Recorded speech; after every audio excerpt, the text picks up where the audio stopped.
All right. Hello, everybody.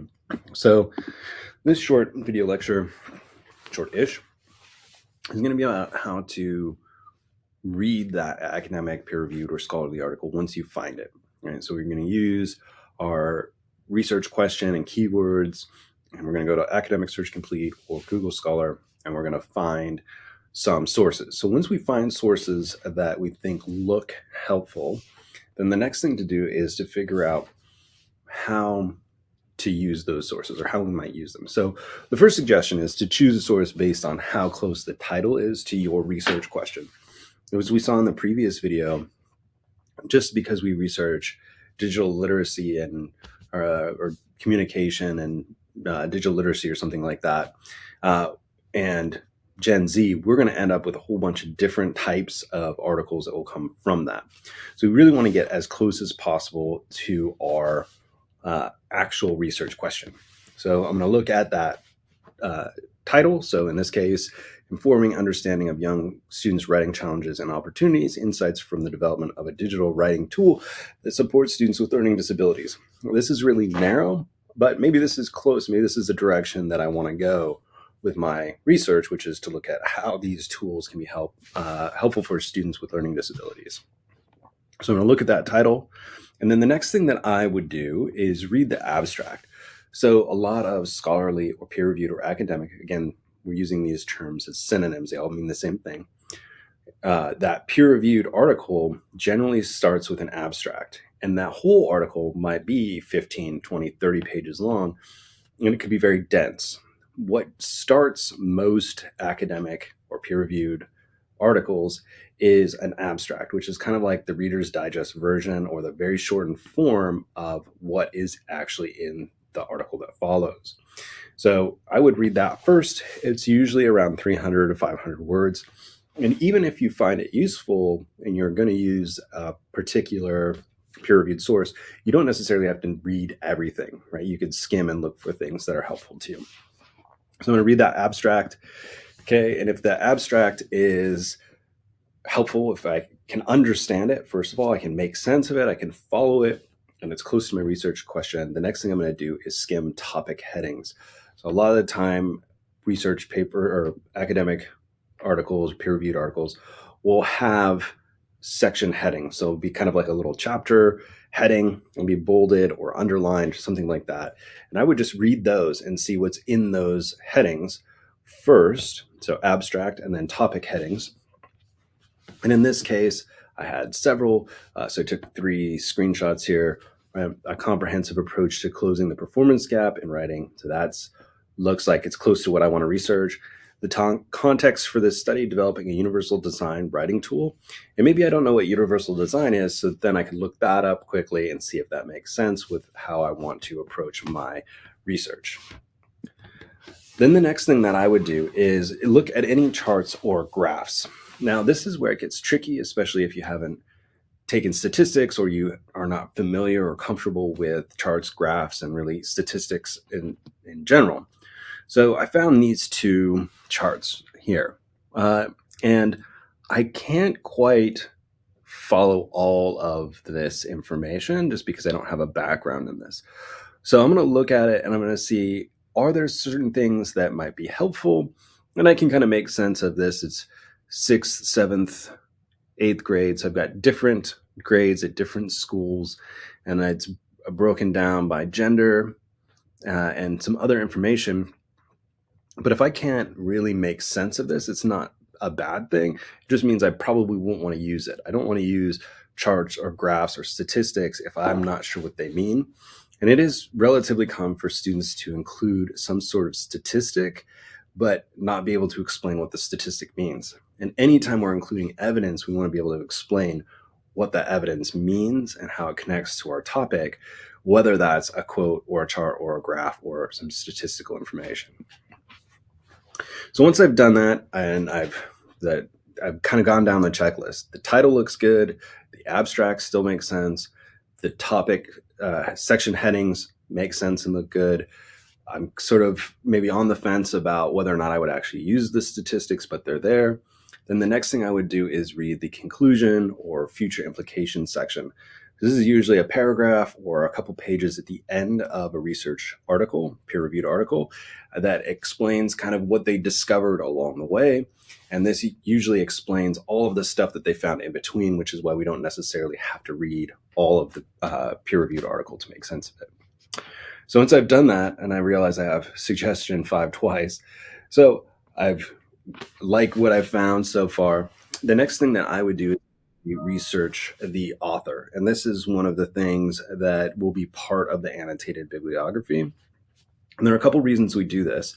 One is to find out their reliability, their potential bias, but the other reason we do this is that we can borrow their credibility in our work. So if I said, I read this in an article that was written by a professor at Stanford, that gives me more credibility in my writing because people are generally familiar with something like Stanford or a big research institution, something like that.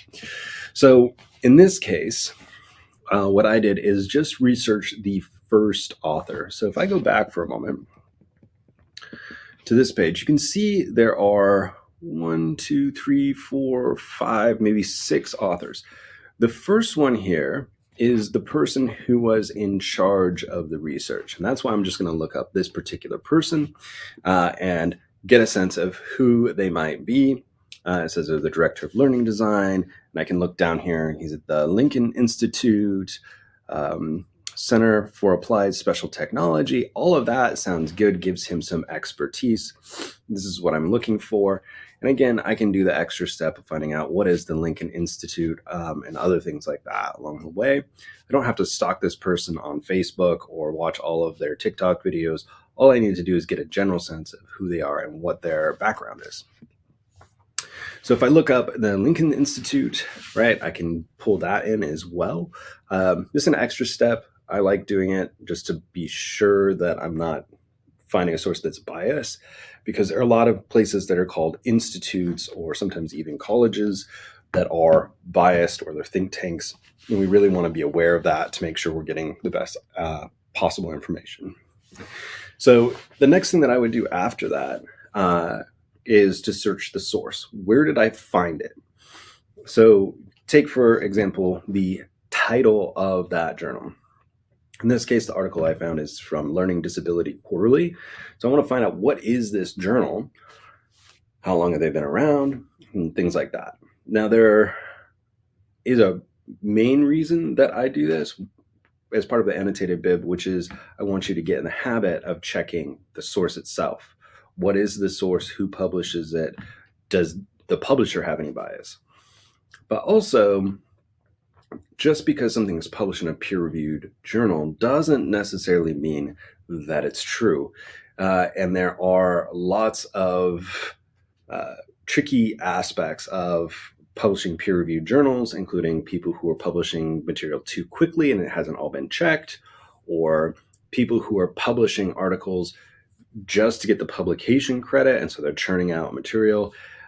Every year, there are a number of examples of people who have made up data or fabricated data or misinterpreted data, either intentionally or unintentionally.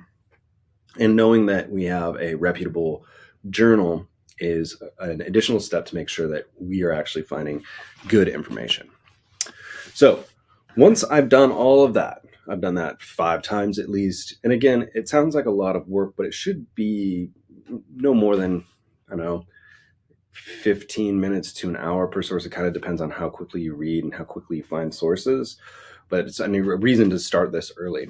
Once you have those 5 peer-reviewed sources, then you can actually begin your annotated bib, and you already have some of that built in. You've already looked up the author, you've already looked at the source, you've already skimmed it. So you already have a lot of the information that you need to create your annotated bib. Okay, so you are going to need 5 peer-reviewed sources, right? Academic, scholarly, peer-reviewed sources. And if you aren't sure what those are, either take a look at the other videos or the reading, or do a quick Google search. You can use the library to find those sources, and I really recommend that. Using Academic Search Complete is my #1 recommendation to make sure, and just make sure you are looking for academic or peer-reviewed sources. You need to include the full MLA citation before the annotation, but you can use the citation generator that's in Academic Search Complete, and you already know that you've got the correct citation as long as you've grabbed the MLA citation and not some other citation style. Then your annotation should be no less than 100 words, and you may use first person, but it should still be formal. First person in this case would be, I found this, I think it's credible because. That's totally fine. For the annotated bib, what I'm primarily looking for is your thought process as to why you've chosen a specific source. And again, that's why in the previous video I showed you that if I look up a topic, the first 5 sources that come up might all be peer-reviewed, but they're going to be really hard to fit together in some sort of research paper. All right. So again, the purpose of these annotations is to practice assessing reliability. Why do we trust the source? How do we know that we can trust the source? And usability. How might I end up using it? And one quick last thing before I wrap this video up is a lot of students will say that a source is reliable because it was written by a professor, or that it's reliable because it was published in a peer-reviewed source. Again, I want to know more than that. What is it that makes you sure, other than the fact that it was published in a peer-reviewed article? Or journal rather. Okay. And then usability is specifically how you're going to use it. And even though we're only going to do the annotated bib once, thankfully, right? It's practice of how we approach sources, both academically and outside of academics, of what do I trust? Why do I trust it? How can I use it? All right. So there you go. If you have questions, comments, concerns, jokes, memes, or recipes, please let me know. Otherwise, I'll talk to you all later.